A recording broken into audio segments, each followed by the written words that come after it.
हरे कृष्ण। द्वारका में एक दिन श्री कृष्ण का मन लीला करने का हुआ और अपना सर पकड़कर बैठ गए।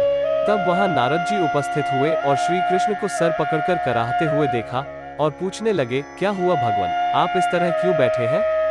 इस पर श्री कृष्ण ने उत्तर दिया, क्या बताओ नारद जी, मेरे सर में बहुत दर्द है। तो नारद जी ने कहा, भगवान मैं आपके लिए औषधि का प्रबंध करता हूँ, इससे आपको आराम मिलेगा। तो श्री कृष्ण ने उत्तर दिया, प्रिय नारद, मेरे सर दर्द के लिए कोई औषधि नहीं है, हाँ परंतु एक उपाय औषधि के रूप में अवश्य है।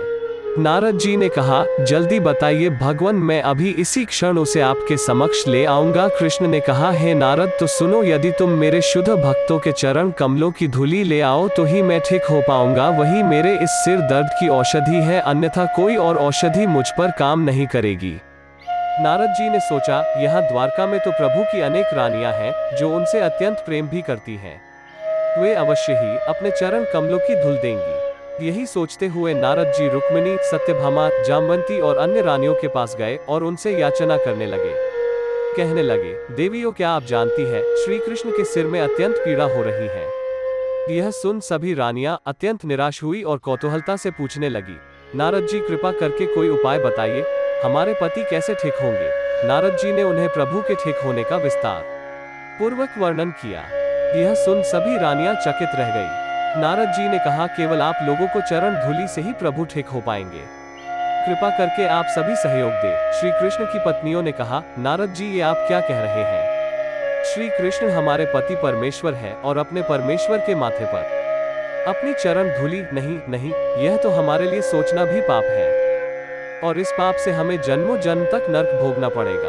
हम यह पाप कभी नहीं करेंगे, हमें क्षमा करिए। तब नारद जी श्री कृष्ण के शुद्ध भक्तों की चरण धूलि की खोज करते करते ब्रज जा पहुंचे। जैसे ही गोपियों ने नारद जी को देखा, वैसे ही उनके पीछे दौड़ी, इस आशा में कि उनके पास श्री कृष्ण की कोई खोज खबर होगी और वो कृष्ण को हमारी दशा भी बताएंगे कि कैसे हम हर समय श्री कृष्ण से बिछुने के बाद भी केवल उनके बारे में ही विचार करते हैं। नारद मुनि ने कहा, हाँ ब्रज नारियों, मेरे पास प्रभु श्री कृष्ण की खबर है। इस समय प्रभु स्वस्थ नहीं है, उनके सर में अत्यंत पीड़ा हो रही है। मैं आप सबसे सहायता मांगने आया हूँ। तो एक गोपी ने कहा, हमसे सहायता, बताइए नारद जी, क्या सहायता चाहिए आपको, हम आपकी पूर्ण रूप से सहायता करेंगे, हम अपने कृष्ण के लिए कुछ भी करेंगे। तो नारद जी ने कहा, प्रभु की पीड़ा की एक ही औषधि है। सभी गोपियां ध्यान से सुनने लगी। यदि उनके शुद्ध भक्तों की चरण धूलि उनके माथे पर लगाई जाए तो प्रभु पुनर्तः स्वस्थ हो जाएंगे। तो एक गोपी ने उत्तर में कहा, बस इतनी सी बात नारद जी, आप मेरे चरण धूलि ले जाइए। तो दूसरी ने कहा, नहीं मेरी चरण धूलि ले जाइए।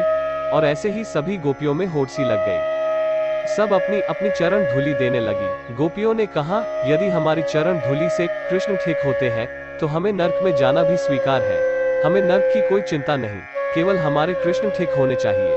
और यह देख नारद जी भाव विभोर हो गए और कहने लगे, धन्य हो तुम गोपियों, धन्य हो।